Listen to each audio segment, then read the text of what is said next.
akatua no egumieno akatua papa ewo ho ana akatua bone ewo ho enti se oka Galatifo nwoma na o se de nipa guo bia no nipa betwa na chese 2025 se ugu ababia obebo modern ase obegu aba papa se ne eduru ebra utwa no obetwa aba papa na otu nyina nyame asema me na oche nyina ne se nipa boapa ye bone na wakọ ni nkotodwe anim wakọ asọde dan ma akọsrẹ mobruhu efi Yankopon nchen okọsrẹ bone fache ye Yankopon na ye som no osese ye pai mu ka ye fom so a oye trenini ni nokwafo se ode ye fom so ebeche yen enti me ka kire tiefo ne ahwefo se onyame na ye som no ode bone che anso ade abaako nyame mawura efi ni se nyame de bone cha akatua ne de nyame mfa nche akatua no se oye ade papa Yankopon de akatua papa e de bedom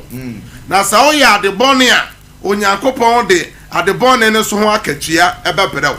enti obi hwame obi tie me waye bone bi enne na wa chance o twa ba no na ode abatwa no e de akoduru se obi mom na eye no na de ogu no na ano no de odua no na ano no afei na aso aba utwa mesa kire mo se David yobi oda Nyankopon akoma so David onyankopon na no soma maye kosra no ho esi ni hinima Israel ebusuako ni nyina so David fom ye no osere Nyankopon se medem fom so na chew anso akatua ne de Nyankopon fa nche David ose mema bone asole ufie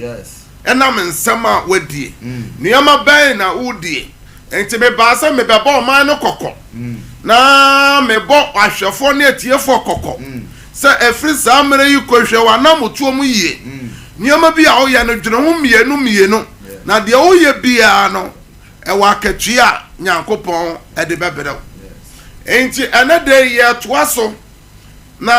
ya hwentweresem na odimampa ya bekoso ha amen ene ye be ye odimampa ya kakra ma hwefo na etiefo obo a waye bibi biara enye ye Bible said de di akire no yanya kotosere emanipa enti ene kotosere bekoso odimampa bo bekoso enti wa wo hwemi a wotie me frɛ wo nua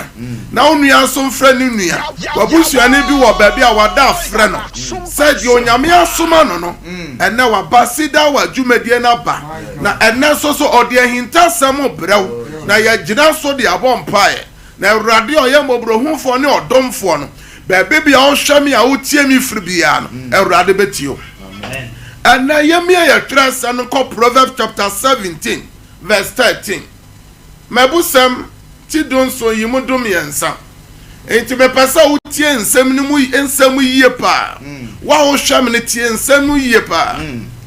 o se dia wo de bone hye papa na mu no o se sei o se nipa biara o de bone hye papa anamu no bone empa ne fie da o se bone rempa u fie da amen tie de Nyankopon asamo eka law of nature nyame na obo na sase wie ye no ode nhihye ne mraka ho enti o se o betre ono Nyankopon na sase wesu a na so bi ya o papa na o de bone etua ne pa kro no papa no eka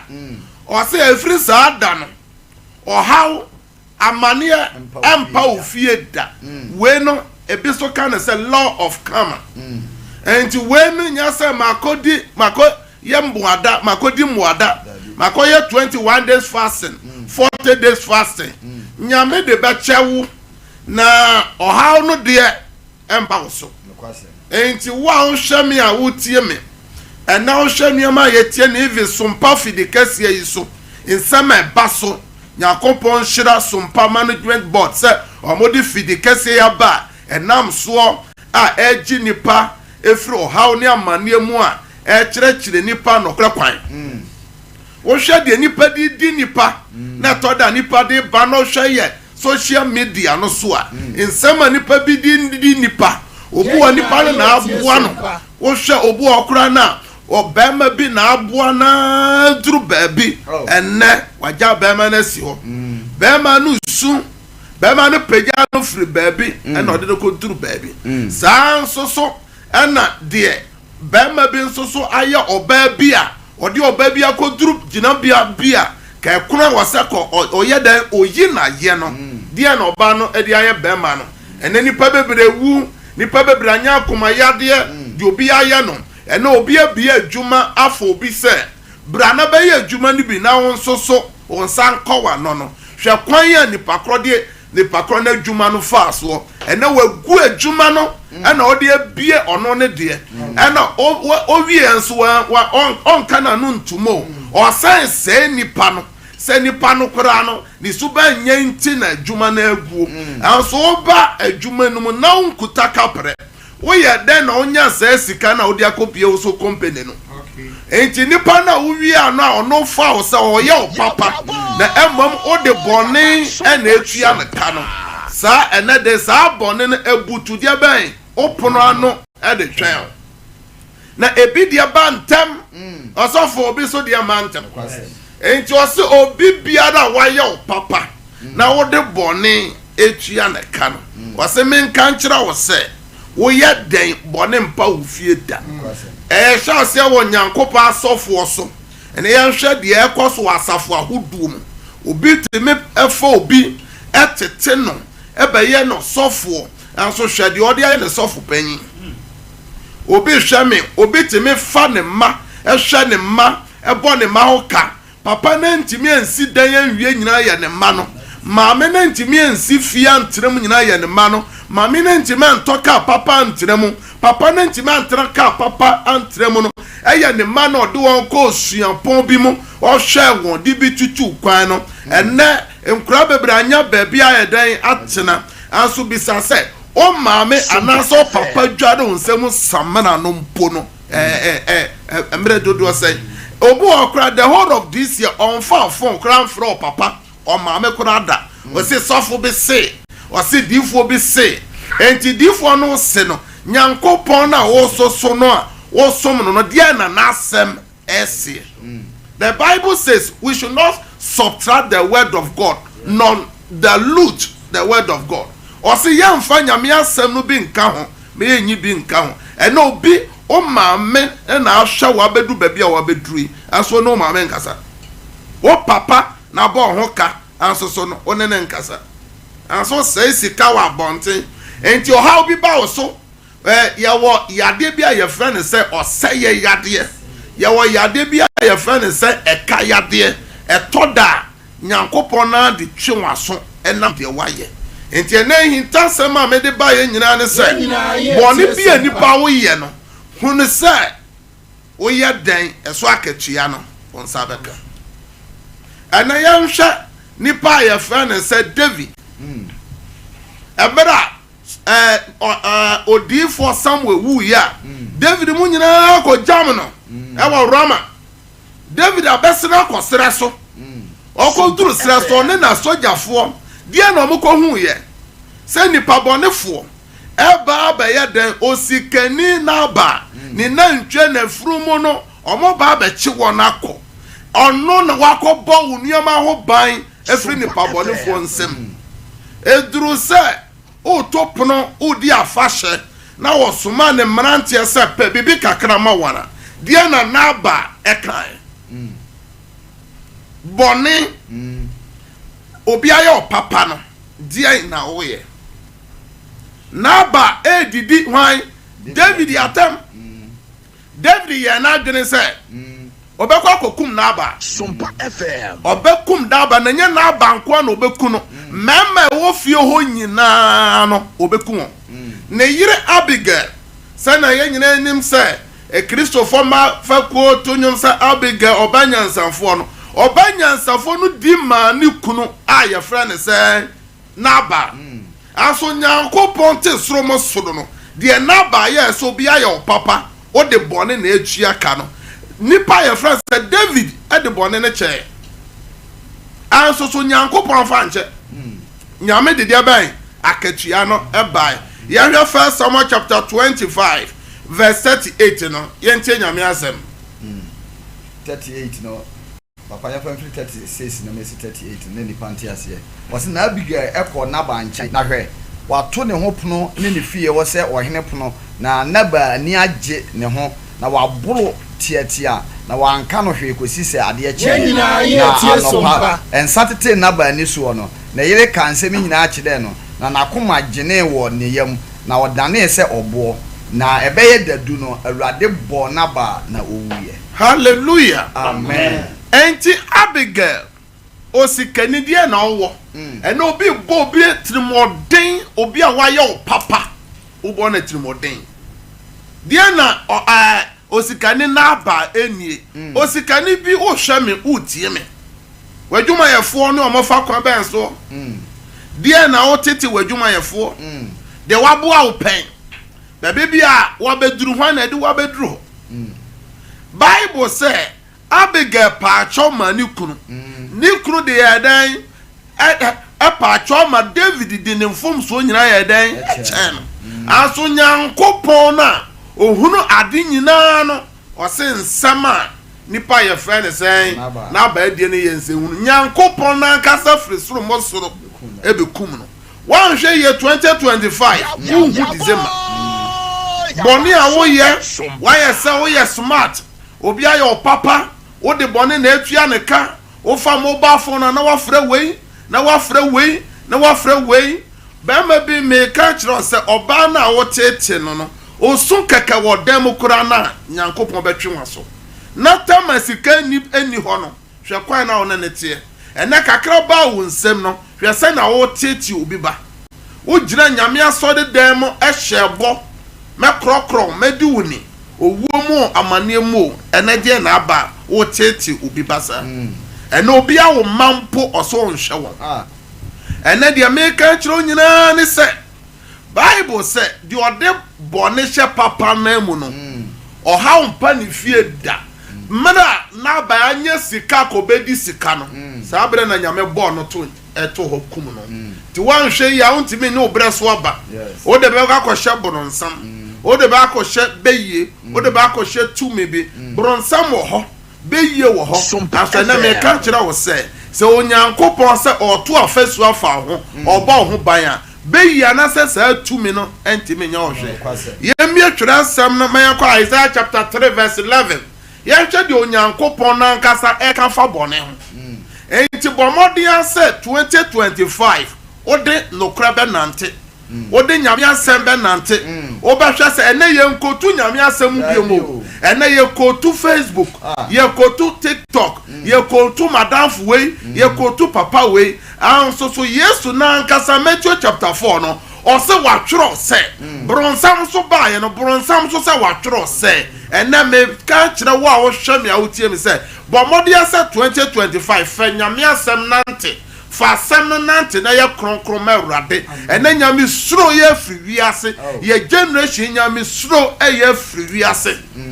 anso so asomafo no wo he se ye nka no kura nkire nipa eno na Awurade asoma me se me mbeka se hinta sem no nkire wo na fa nyame anu mu asem nye adwuma na nyame a owo soro mo soro no me no bo mpa ya oba firi soro mo soro atio ye ntie nyame asem Ose obonefo nwie. Ose obonefo bia nwie. Ne be wie no musuo. Ebe wie bonefo bia musuo. Na ne ye so ade na ode be ma. Na ni yeso aba no. Onyankopon de be ma no. Enti se ya kan Galatians 6 verse 7 na. Ose de nipa guo no. Enu ana obetwa. Once Isaiah so aka. Se ni oye bia oye no. Eso aba pepepepe no ode be ma. Ti mo bebra fa na abano egu ya den enyini enhyereni de egu dada enti afa na enya mbere ya ebra ya bete de amount na ye tema wi a ya kai na ja na me nana we na ni beye me papa we na ya beye bronsam nioma bi wo ho abronsam enim ho hwe ka bronsam onua ba ko ba be kopa ko be ka se we ya mode hyeme ne de minim ho hwe me no wa wo hyame a wotie mi na me no kasa ene ni pasa asode ne de mekọ anso nyame asem ne de me mfa nya adwuma ene asode nyina ye ma anso ye generation ni generation ye tu atwia e wo nyame asem so ye mfa nyame asem nya adwuma enti ose obonefo ndie onue ebewie no musuo ebewie obonefo bia musuo enti wo a wo de bone yes so de hanipa wo de titi nipa obi hweme adwuma no nipa nyina pon no wonko waka wasesa nneema agu de ba okai mo de akofie o maame a wo te fie ho no bi se okunu se na nneema ya bere bi ode ba fie no ode firi na aba bi sa no na abano so a so betibio tetefo no nya sa na mutio o se yehwe tete atempon no osofo we nya sedio tete no tetefo mutie manumre no se opie no de bibi ba fia o maame no papa fro bisa o se ade wo ya ode ba onya ne he sika yi ekuta wo yi onyi di sika firi he kai ya ode abai me no na ti fie di adwuma na wa ya watimi atoka na muso mmo na wabọ wadanfo bi di akwesi na de maame o se ne ye nkwa akwesi ho na wako bisa se me ba di ade abafie o se wo na ode maa no na me se me ba bisa se ampa se wo na ode maa ahwafo ne atiefo no however ye so nyina ye de be musuo boni a ye boni a ye di tue nipa bi ka ene obi egu obi adwuma ema nipa na adwuna anya akoma ya de egu ufi se wo be fa ho adi wa kwa so dem akoye boni fa che wa kwa bo afode ne ntimi nye nkwa o se de wo de papa ehye boni o de boni she papa na emu no o se o how how fie that way law of nature yes o ye den problem no o be fam enta hwefo na etiefo enda efri da dwoada nsema me na wo che nyina se nyame tuaka yes nyankopon otuaka na nyame akatua no ye mienu ye wakatua papa wo ho ene ye wakatua bone ho enti se o ye bibi na opese nyame tuaka ye dia ene so abrabo ye wanamotuo ye enti nura mo amone me som ye no me kotu ye nua no presbyterian fo wo nyum bi se asem bi ameka ade bi abeyi no e wo se me bisa se Yesu ebeye ne fa na enti ade bi a wo ye de obedi ye wa anya wo de no emfa nya wo nua nyame ma wani mra ho so amen ena asem a me de bre nyame manyina ne se nyame de bone che na nyankopon ye den etua bone so ka papa David ye nipa ye friend se na ba pese o de bone tua ne ka no David pese kokotua na ba bone so ka anso so ne yiri Abigail srema no enti na won se wakohu ukrom hene wakohu sikani bi maame bi ananim ya fede e wasole ba bi o cheche da sofo ga pa acho ama o de achew aso nyankopon no ohunu ade nyina onima akoma mu no de nyame mfa nchew enti eduru se o twa sa aba na buhwe yie o se abonefo de enwie won yie o se dia na beba won so o se musuo na baba wo so Solomon so kra kan bi ana o se obete sa mumuyo no so aba enti na me de nyame asem ba wieye o kan Solomon de na ka ho ana kan Solomon de na asofo yima kana ahwefo na etiefo enti o Ecclesiastes chapter 8 verse 13 was na enwi obonefo yie na omane na enche enwi obonefo yie na omane na enche santimubium was na enwi obonefo yie na omane na enche enti o hwame o pese udi ukwa na nyina amen onya 100 years 120 years 150 years dia na Bible no ka enti ya hwehwe tete atempon baby a okwan no da no na yenkofa so na nya ahome e ma yekra nyame hira na onya okese o Yesu temu ena na me de asem na abrawo ahwefo na etiefo nyina nyame so say amen Amen. Praise the Lord. Hallelujah. Nyame hira obi Amen. ebra so say ye bompae na mpaabo no ye besisemu kakra medical ka kira se ohun se ya basida awa no so pe ye woni pa bebre o yare hospital ben on koye check up ben on koye scans bi ahodo ben on twitwa ye anso so yade no eda so ha no te say ohu de wonye yesi e ba fidie so e na obebo mpae ye ba fansio se o television no so anansa fansio esi ade a o radio no eye Sompa wa o hwe ya utie yen ebia Facebook Sompa Facebook na utie a phone no fa nsio keke fa kan obo o documents bi o pese ye sign so ma o passport bi oniama bi say waya enye ye se nyame bemu a ebeye yi adia ba ko a egidifo ye nye aso da bia ya meka se omo se ni papa nche me se enye nokore ni papa che na ni papa no ye mo ne ho ban enti na ye beye odima empire na ye dima empire na ye hyase afri Sompa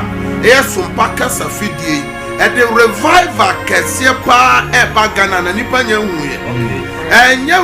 radio station na say TV station bia na ye makwan e ma nyame asem e koso sa enti bronsam nyuma e na fidie say e kan kwaje sem e san tre nipa programs e koso ye bompa ye e de fidie kase e ye Sompa TV Cedar 1 TV ye bompa e de radio stations ni nyina any adwuma ye for management board no eba awrade anim se awrade ema ne bambo nyame ma ne wosra ne na hoɔden any adwuma ye chi kasa awrade yesu ena nwumre ye pagya Sompa TV Sompa radio Cedar 1 TV eye adwuma ye fo ni nyina management board ni nyina e de ba awrade anim se awrade mana basa enya kese e wadwuma yi so ene adwuma ye fo nyina so wo yesu demo ahwefo na tiefo nyina mo maya mo sampa ye na ansa bie ware na bomba ye bie ware na bo sampa ye bie ware na bo sampa ye bie ware na bo sampa ye bie ware na bo sampa ye bomba ye ma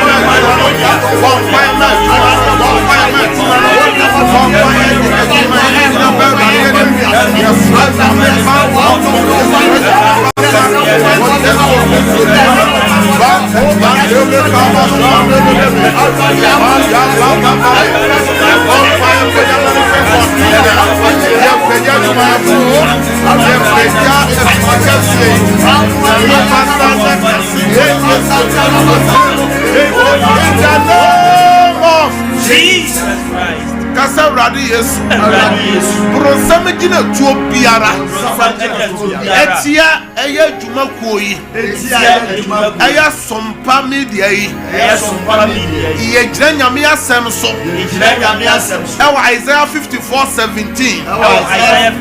ose akodie biara obebo atia yen eri nyina na katrama biara obesolete watemwo mu no obebu no for via one bompa ya hwefo na tiefo ya mompa sabro sanuma via one na bompa ya sabro sanuma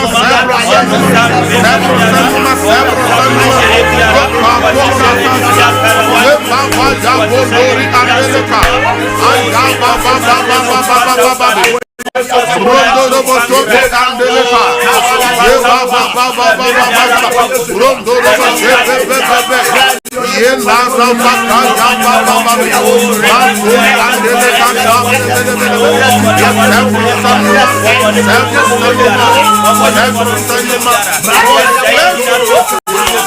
in the name of Jesus. Well, yes, so demon ya bompae. Amen. Amen. Afe enega mi asamna e baye no.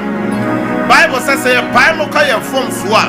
oye onokwafo ne treni ni se ode ye fom so be cheye ye mo bebira ho hwem ya wutie mi asam na ba na yudi mo fo bie wa na se awrade fanchew ene odwa ne toa moja no se moja hwego Calvary no ene ahoro ho fanchew wo Yesu demo ka se awrade ene nyame asam aba awrade midi mo fo ye mekaye ne dia menkaye ya me madi mo fo me kru di mo fo me yire di mo fo me busu di mo fo ai di su fa fo bone eba brebusuano ena mesre se ewrade fa chen na omoja no hohoro ye ho enumre ya anadwu ya sese ya ye wanna bomba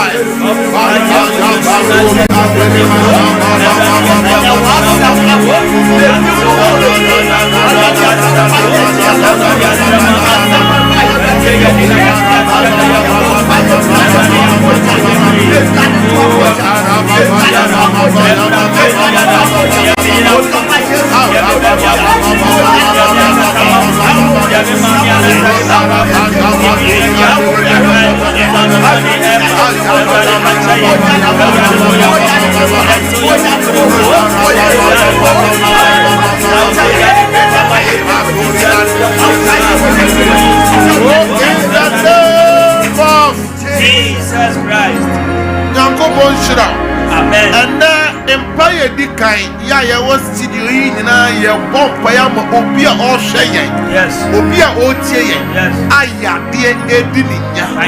Jesus said the man tamp ya mo and o de say yarewa. Psalm 107 verse 20 so osuma na asem e ko say yade. Ebi a oda hospital na o hwe yen. Ebi a oda yare mpaso wo fie wo dem na wo tie yen. Fa onsa to ba bia yare na da. Ebi a onua bi obabi ba bia waduru no e wo yare mu ayadai. Gina no na fa onsa to no so. Wo se onsa wo de ato no so no wo de to wo de gina ma awrade abasa. Ye bompa ye se obi bi o hwe ya o tie yen abronsam ato ho na mera gu no so. Ode owuyade o se yade e ka yade enugase yade ato no so. Awrade fa ne sanka no. Awrade enye no. Awrade nye no. Acts chapter 20 na Peter Drafiase hode anso asafo no mpaebo ena je no ena ye gina Sompa TV so ne Sompa radio ena Sompa Facebook ye bompa esa obi bi oyare bi a o tie yen onfa ne santo ba bi a yare no wo ye bompa esa yare bi antunyira yare enyira kasa urade Yesu ena na dwi ye peje ahwefo ene etiefo eba urade anim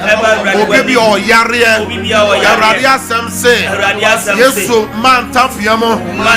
eno de saya yarowa urade so suma na asem e kosaya de eje na na dwi ye suma nyame asem sa bia obi oyare bia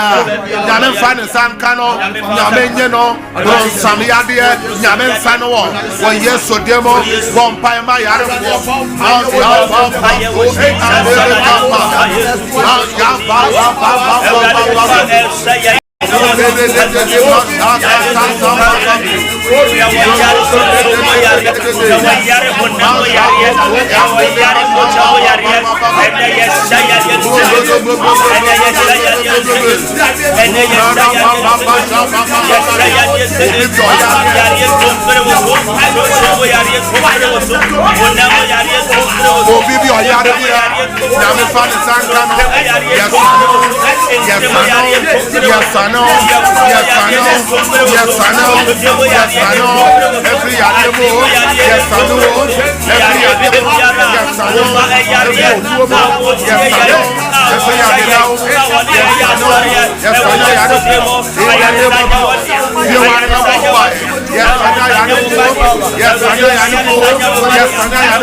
Psalm 107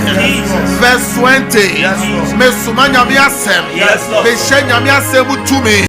Say what we are here. Bronsam Yadia. Yamen Fan Sankan. Yamen Sano. We are there. Yachaya Dianamo. We are there. Wayaresa. Yadia be a Denny Pediano. Wuntrimo. Umojamo. Udompemo. Yadianu Tunira. Yadianu Tunira. Yadianu Tunira. The Pafa Hudiamo. The Flyer Sama. The Flyer Sama. Baby Oshame. Baby Autieme. Yamen Fan Sankan. Baby Yadianu Obia. Yadianira. Yadianira. We are there. Kayadia. Samiadia. Osaya Yadia. Yadianu Fuse. Mesha Yadia say Yadia Freno Soko. Yadia Pico. To me be our tie Yadia Chi. Mesano. Baby Oshame Fribia. Say Europe, say Africa, say Asia, say Ghana, maybe Oshemi Fribia, I do now, be free in the name of Jesus. Amen. Amen. Empire Tosumi and Asha 4 near Tier 4, Moshami Amotieme. Say a kind Genesis chapter 2. Bible so Nyankopon can say and says Adam Kwaya Day, and to Nyankopon and a day. A man Adam yiri a friend Eve. You call Genesis chapter 3. Bible said third party. Eya owo eba wade nu. Ene ye bompaya ma ware fo nyina. Obi hweme waware. Aso bronsama ba wade nu. Obi hweme waware. Aso bonefo ne se enya de e be ma na yefu. De ye ma na ngoba. Obi hweme otieme waware. Aso na ware no eye dan egu. Ye bompa obi so hwe yen otie yen wedu na ware mfie so waye bibi biara ye se efie ade ye nware efie ade ye nkwa wade saa bibi di ni nyame otere ne nsa wo okun bremu a akode nyina brase ye mompa ma awarefo wo yesu dem obi bia bia wa na wo ba ewrade ye bia awarefo ba wo ne ye ba do ta ta ya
Oh, in the name of Jesus Christ. Matthew chapter 18. Verse number 18. Everybody say yes, Sunday na sasi suwa. Or no, rather be Sunday na wasro. The bomb pies obi a warrior. Wawari we ready mo. Wawari we busiemo. A obone fo no. Ewura na wade mo. Onyankopon tumi mo wura fi ho. Onyame tumi mo wura wade mo. Obone fo no hihye bia. Efa wawade no yesɛ no.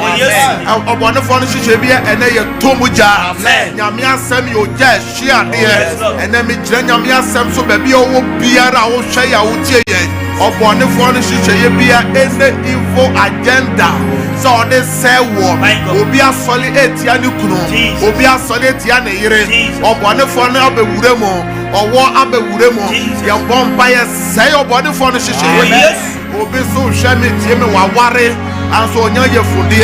say ye wo ankasa say ye wo ba say ye wo nua baby bi owo bia Everade fa ne sanka ne ye funu obonefo no chichiri bia Bible say oba opon anaso oboni ere ntra nyame asafo mo me bompa say nyame fa ne sanka wo ye funu nyame fa ne sanka wo ye funu nyame fa ne sanka wo ye funu obi hwe me obi tie me yes bibi the spiritual marriage sunsu me so ware o enti o ma wo onware me bompa say sujani bi o hwe me obi nso so ware answer spiritual marriage edi ni nya me bomb by say to me be a otewa warrior so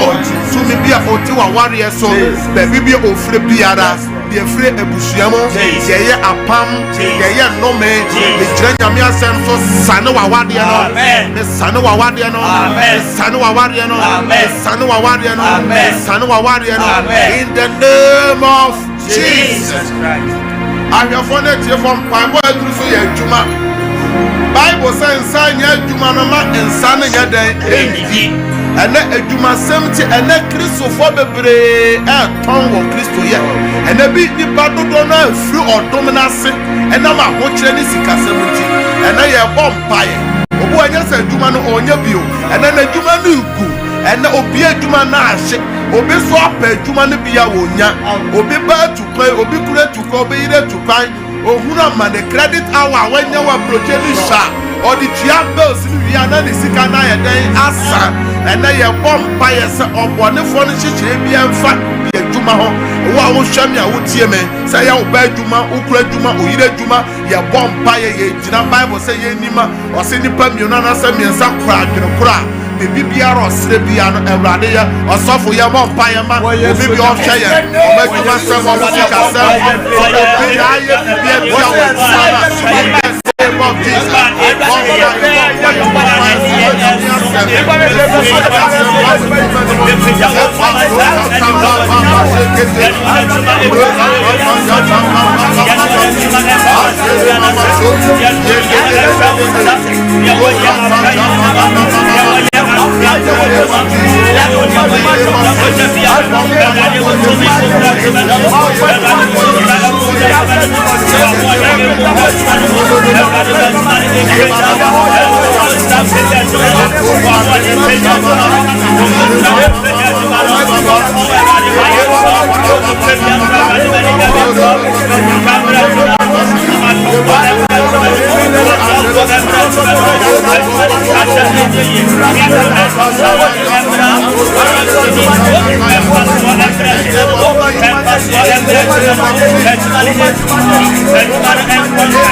the bumpire way up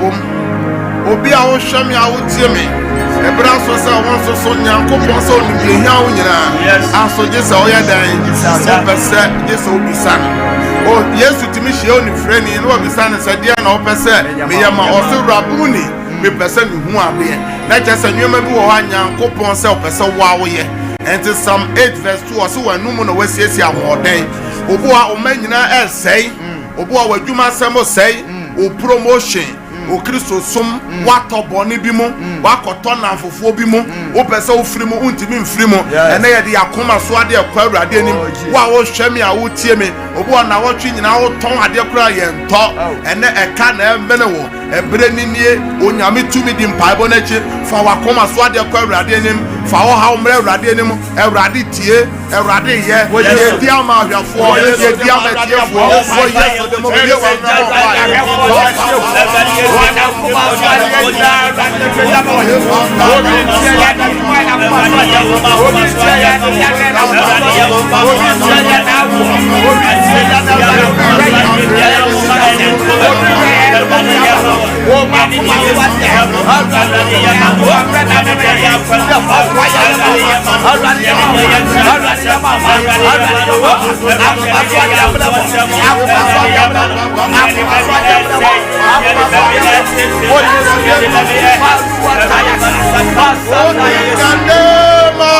Jesus Christ. Ashafone tiefo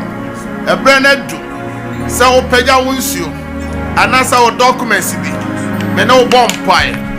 ewrado wasam se me chechire wasase so obechechire ewo osoro me sanne wasase we so obesanne ewo osoro enne me gire wasam so hye utumi se insuo bi a ekuta obi biara ena ni Yesu moja onyankopon tumi embowura insuo bi emo ena ni miracle water ena ni healing water ena ni breakthrough water documents bi ekuta wo de wasom nyame awode mbowura mu nyame tumi mbowura mu wo Yesu demo Erade me fra dansie. Amen. Me fra dansie. Amen. Me fra sika. Amen. Me fra yaresa. Amen. Me fra fahudie. Amen. Me fra ahosanye. Amen. Me fra adansidie. Amen. Ema oma. Ewo Yesu Kristo a oye Nazareth ni dimo. Ahwefo na tiefo nyina nka amen. Amen. Nyame shira upi. Amen. Se ode wa fidie no eda Sompa radio na sada so ya o TV no wa Sompa TV na o hweyen ena de ye mie 34 no ntum na de wo ma ne se ye sori afidie yi so a ye do 1 hour is what 10 to 11 ene wo obefre bia bibi opese ye no bo ho paye ofra ye benya kwan no wa bom paye Yes. Kristo ya adoma ochena ye Yesu ama na dwena o ma de papa chinya ye san no be hia ochena eye nonkono ekosu no ndu ochena ye bepa mre bebere abia tum na ye no wa abompae enura ye antime anya bre dodo no ne mu amompae e wo TV no so ochena nyame ya adoma ye be provide time na wo person ofreba eye Sompa TV so live program ye no bompae free mia bebi ohwe ye wuti ye free bia na sabre de me de me numbers no etudwa na ye sori pe ofre pe ye no abompae number edikan eye WhatsApp number obetimi WhatsApp ye obetimi aye den a WhatsApp ye obetimi the voice note atum ye betie ye be ye den wo ofre kura na la nipa gina so empempem na efre enti number edikan no obetimi afre obetimi asan WhatsApp eye 0557 0557 000 967 967 0557 0557 000 967 967 Metimbium 0557 0557 000 967 967 Number toss me on 0557 0557 30 90 80 30 90 80 0557 0557 30 90 80 30 90 80 0557 0557 30 30 90 90 80 80 Number chat was 0553 0553 53 53 53 53 89 89 0553 0553 53 53 53 53 89 89 The chat across 0553 0553 53 53 53 53 89 89 the 1 hour esi oseme sore fidie so pe oframia ye ne obabom paisa up to 11 nyame nshira say Yesu ama ye besan ehia ochire same time ye hia efri juada ekosi fiada time no eye 9 p.m. to 10 p.m. nyame nshira no nya okese bye bye and awrade ma wona enya wo de amen obeda na wona be ye wo de bye bye bye.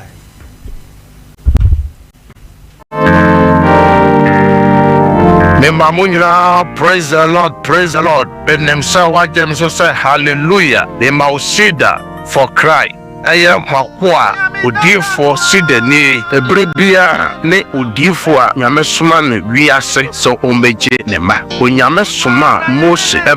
ebeje ne ma afri Misraim kwasum onyame soma na kwa John the Baptist ema ne bedi han no ho adanse enti Cedar beremunie erade nyakopo soma me sememra sani difo na mefa ehintasem ema ni menyina adenti ana petuwo yare aware seye adwuma seye edoso na nipa ntimi eni nemre so aba dienti a nyame ma asoafa nyame de bia aso nyankopon emfi ne ma enti ye nyankopon no ontime nyene ma biomu anha anase nipa bone ena ama nyankopon emfi ne ma anenti no nyankopon asoma ne difo se memfa sa hintasem nyina emrem enti se nyame ma nyanku ahintasem nyina wia wa hyeme se ne difo se memfa ayarsa eni ogye emrew ba bibiara wo hyeme anase utie mi efi biara wo so obedu wadanse enti tie mi anase hyeme life